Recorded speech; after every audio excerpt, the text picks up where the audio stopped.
Hello and welcome to your IELTS Guide. This is a guided e-learning video series to give you advice and tips for the IELTS test. My name's Paddy and this is my co-host Rebecca. We are both IELTS teachers and content creators here at Guided e-learning. And in this episode, we're going to give you some suggestions for how to approach the speaking test and what to expect from the speaking examiner. So I think speaking is one of those areas that students get very, very nervous about, understandably, because they're confronted with a human, whether it's on video or in person. It's also an area where I think students have a lot of misunderstandings. There's a lot of rumors and misinformation about it. So Rebecca, what would you say are the main areas that students have misunderstandings about? Well, there are several myths, I call them. And the first one has to do with the attitude of the examiner. If you see an examiner that seems very nice, then you'll assume, oh, my score is going to be high, or it's because I'm responding very well to the questions. And that's not really the case, because examiners are trained to be polite and neutral, and them smiling or not smiling has nothing to do with you, really. So you shouldn't focus on whether the examiner likes you as a person. That's completely irrelevant. However, if it helps you to smile, to just look at them more, that's fine. If it gives you confidence, do it. Yeah, don't be upset or offended if the examiner doesn't smile, doesn't react, interrupts you. A lot of students are really surprised when they get interrupted. Nobody likes being interrupted, but their job is to get through these questions.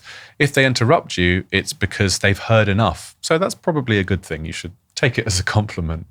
But yeah, I think some people feel like, oh, the examiner was cold and unfriendly, therefore they are biased, or therefore I did badly in the test. But that's not the case at all. Exactly.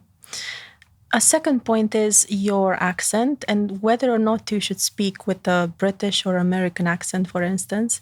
Again, examiners are trained to understand all accents.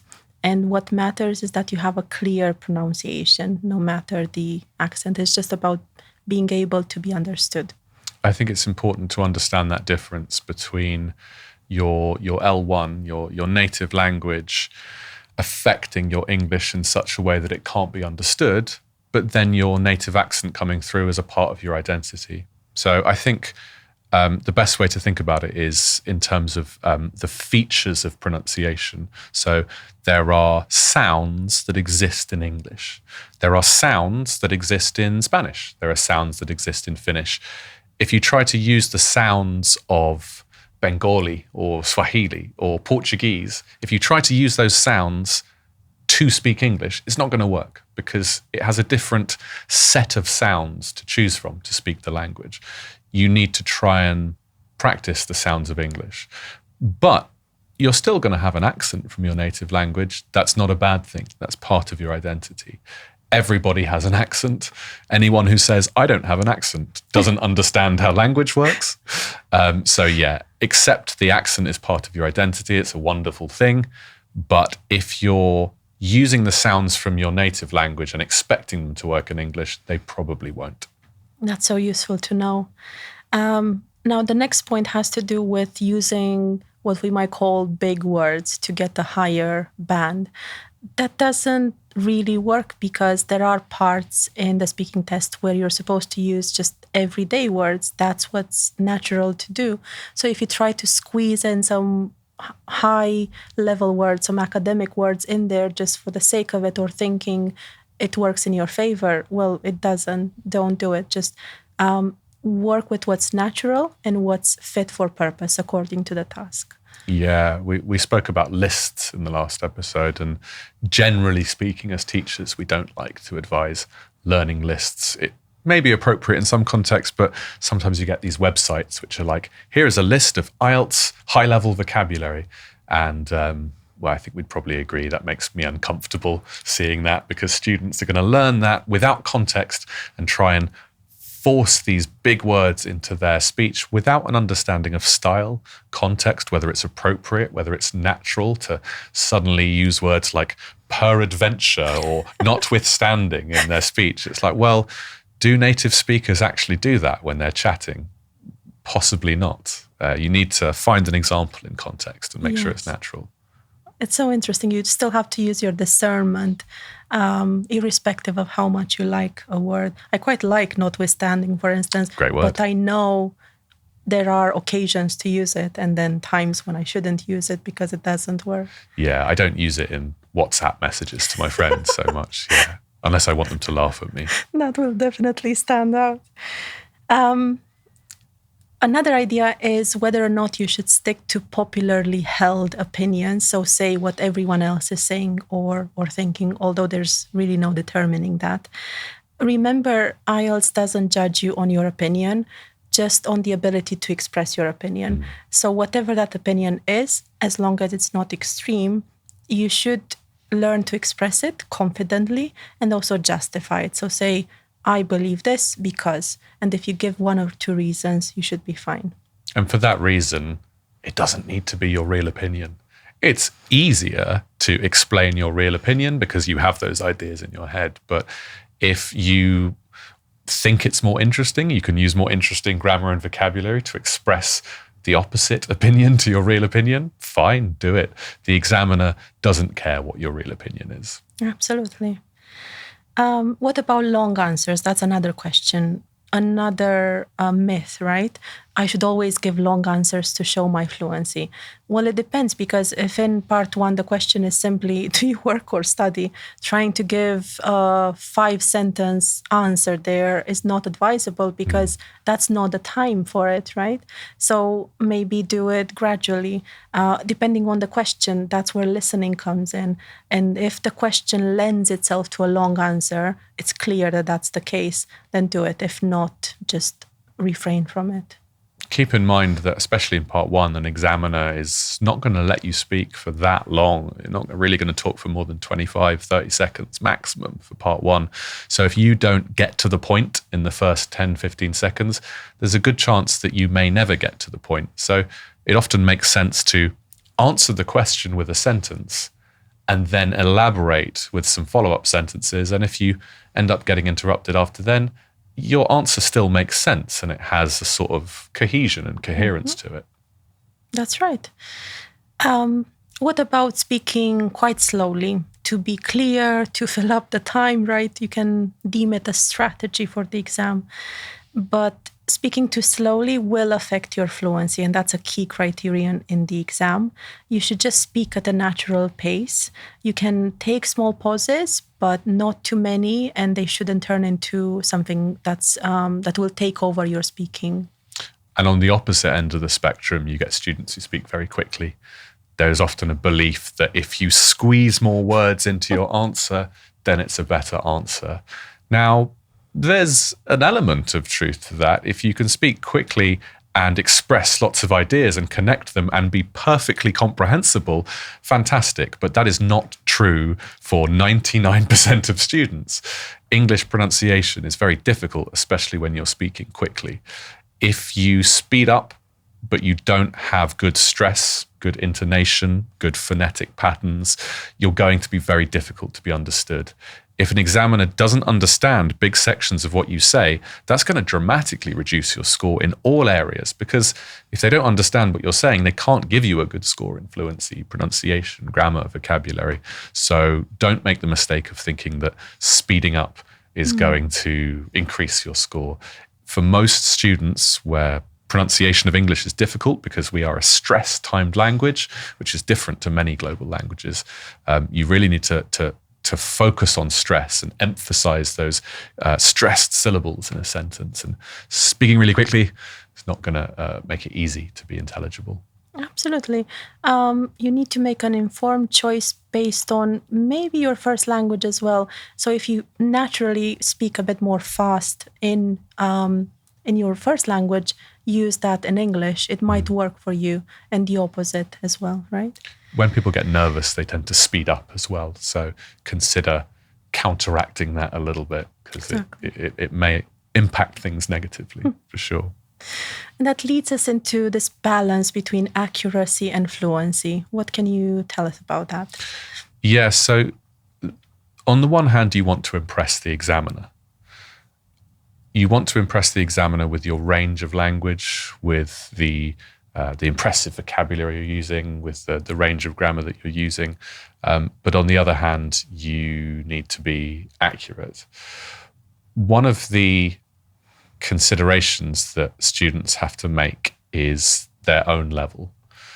Students at a higher level will often have a background of English, and their grammar will be very, very accurate, and they're confident in their grammar, and they know that they're using good vocabulary. But because they're overthinking and they're trying to impress the examiner with their complex grammar and perfect vocabulary and really interesting phrases, they're constantly stopping and pausing and thinking and hesitating between every structure that they use. This means they are not able to demonstrate that fluency. And I think it's fair to say that fluency and coherence, even though every criteria is equal, it's kind of the most important one. Because if you have high fluency, but you're weak in the other areas, you can still communicate large amounts of information quickly. And what is the purpose of language? The purpose of language is to communicate ideas. And so if you've got good fluency, then you can do that. Maybe you make some mistakes in grammar, vocabulary, but you can still communicate clearly, which is ultimately the goal. However, if you speak perfect, correct English, but your fluency is very low, then in the 20, 30, 40 seconds you have to answer a question in speaking part 1 or part 3, you're not going to communicate as many ideas, and the examiner cannot say that this person is good at communicating. An example I've written down is, imagine a student who's got very, very bad grammar, but they've got high fluency. It's an unusual situation. You don't see this very often, but you can imagine it. And so I'm going to read what a student might say. And my question is, can you follow my story even though my grammar is bad? Yesterday, I go in a shop so I can buy a new trainer's pair for play tennis because I started play a few games recently. I will some comfortable trainers, so no problem, pay more money. For me, I was fine shoes cost £20 only, so you can imagine very happy. That was fluent. Terrible grammar. The vocabulary was okay, not very impressive, but the point is, could you understand my ideas? Was I able to communicate a full story in a short space of time? Yes. So very high fluency score there. Low grammar score, and I'm not saying that's a good IELTS score, but you can see how the communication happens with fluency. So the question is, should I prioritize fluency or should I prioritize grammatical accuracy and correct all my mistakes? Well, in most cases, it's fluency. Mm-hmm. However, in terms of practicing and preparing and studying, it kind of depends on how close you are to your test. So if your test is 6 months away, you have time to focus on grammar. You have time to learn new structures, to correct your mistakes, to focus on accuracy. If your exam is 2 weeks away, 1 week away, your grammatical level is not going to change that much in that time. It's better to focus on fluency and stop self-correcting as much, because the examiner is not giving you a minus point every time you make a grammar mistake. But every time you hesitate and pause, it's affecting your fluency score. Yeah, I really like the example that you gave. It's brilliant. And if I think of my own life, my sister, for example, she kind of speaks all Latin languages. When she was in France and she never formally studied French, she just began speaking after a few days. She picked up words and she made a lot of mistakes, but she kept talking and talking, and people were so impressed with her. And I studied French for 11 years, so I knew the grammar, the formal aspects of the language, but I was just afraid to make mistakes, still very much afraid.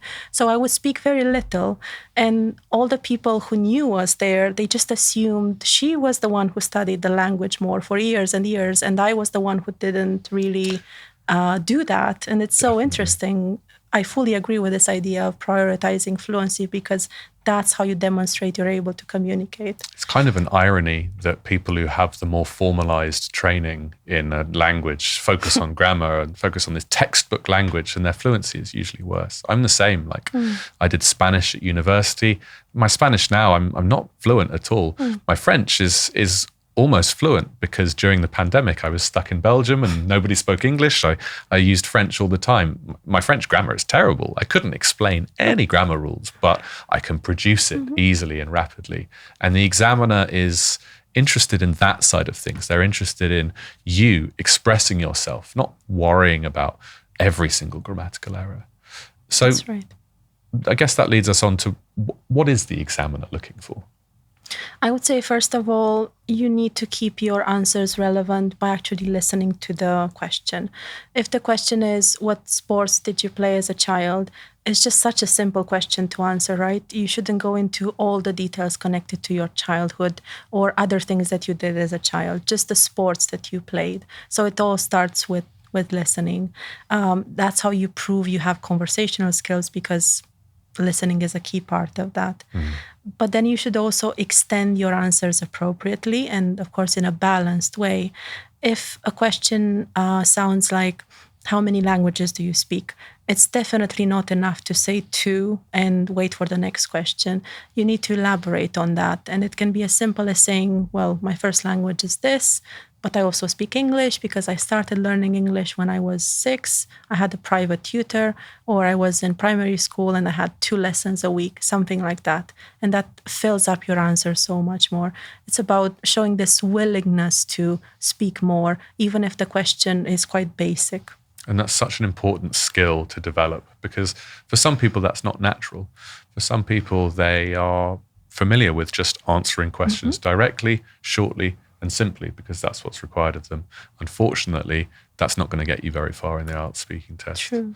One of the best things you can do, I think, is to practice different methods for extending your answer. So you can add information.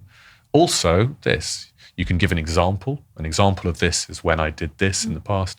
You can contrast. You can go, oh, well, this is true for me. However, my best friend, they're completely different. You could give a reason. You could give a cause for something. You could give an effect of something. There's lots of ways of extending your answer, and you can practice that with different linking phrases. Yes. And the way I see it, if you get interrupted because you might say a little too much, that's actually good. It's fine. But if you need to get these follow-up questions because you didn't say enough, that's a bad position to be in. Exactly, yeah. It's not the end of the world if the examiner asks you why or why not. But in an ideal test, they don't even need to, because you've elaborated or extended in a way that shows them you have that willingness and ability to do so. Absolutely. Now, what about eye contact? Yeah, common question from students. I think it's a very uncomfortable thing to do a speaking test, because in life, that's not how conversation works. You don't have one person just grilling you. Well, maybe your father-in-law or your mother-in-law might do that, but it's something where you want to make eye contact in normal social situations, but it can be slightly uncomfortable constantly making eye contact. So students are often unfamiliar. The basic rule is IELTS examiners don't care. It doesn't make any difference whatsoever. Nothing about your body language, nothing about your physical gestures, nothing about your clothing, the way you're dressed, the way you're sat, the way you present yourself, none of that is scored. However, does it affect your own personal psychology? Does the way you sit, does the way you project your voice, does it affect how you personally feel? Well, I think the answer is yes.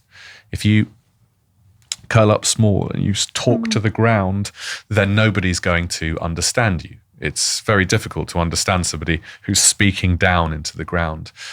An examiner wants to understand you. So if you project your voice at them, and I'm including talking to a microphone on your computer screen as well, also their ability to see your mouth, we use our mouths to indicate what sounds we're producing. Watching someone's mouth makes them easier to understand. You are judged on your intelligibility. This affects your pronunciation score. So make the examiner's life easy. Project your voice forward. If you're not comfortable making eye contact with them, that's absolutely fine. They're not going to judge you on that. However, it does feel more natural. So it's different for different cultures. Some cultures make a lot of eye contact. Some cultures don't make eye contact at all. So you don't need to change that for the test.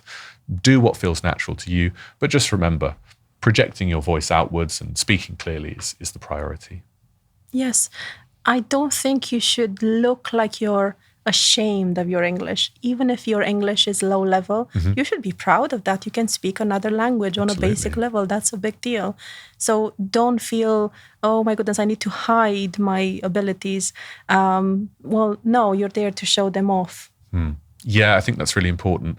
The examiner's attitude, and this might be surprising to some people, but the examiner's attitude is a positive attitude.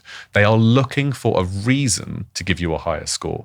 They are not looking for a reason to drop your score down. So give them that reason. Show them that you've got that level. Right.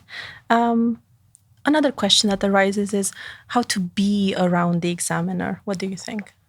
Yeah. Again, the examiner is only judging you on the 4 criteria of the speaking test: fluency, pronunciation, grammar, vocabulary.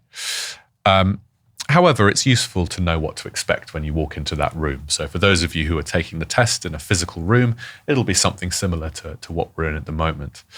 You're not going to shake their hand. It's not going to be like that. The examiner will basically guide you through every step. So don't be nervous. Don't be worried about how you're supposed to act and what you're supposed to do when you meet them. Are you supposed to introduce yourself and give them a long history of your life? No, absolutely not. That's a weird thing to do in any social context. So greet them, say hello. They will tell you to sit down, and they will ask you, they will take you step by step through everything. Can I see your ID card? Can you confirm your name? So don't worry, they will guide you through this process. Just listen to their instructions and do what they tell you.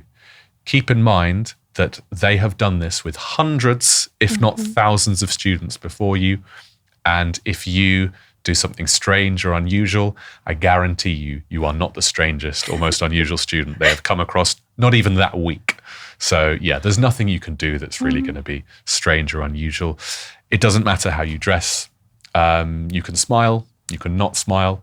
Different cultures have different approaches to this. Some cultures are very smiley and cheerful. Some cultures are very deadpan. There's nothing wrong with either. So yeah, there's no correct way to be. Just be polite and follow the examiner's instructions. I've had students who think it's their responsibility to be extra courteous or to think of things to say as you enter the room. They actually learn this by heart, saying, oh, how has your day been so far? Did you get a good night's sleep? It's just fabricated and you can tell, and it's not necessary because that's not your responsibility. Examiners are in control of the test. Exactly. The examiner's mind is probably on making sure the exam is set up correctly. And to be honest, it's better if you just stick to the normal path and don't go out of your way to engage in extra conversation. Let the IELTS speaking test be the proof of your level. That's right. Now, I'll talk about what happens when you don't understand the question. You should just ask the examiner to repeat because you shouldn't be penalized for this.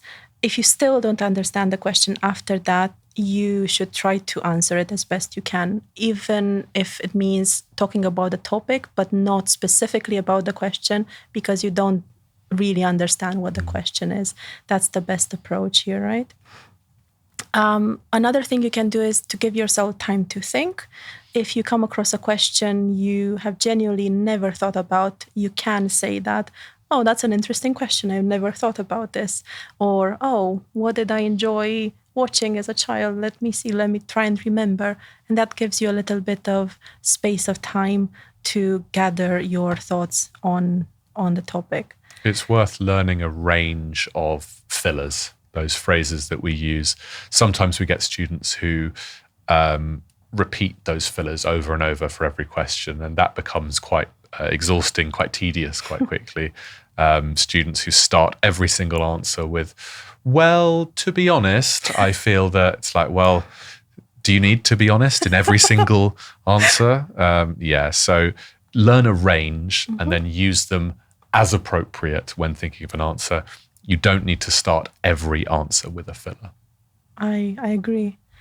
Then in terms of your attitude, you shouldn't be too relaxed or too stiff. If you're too nervous, of course, this will affect your performance.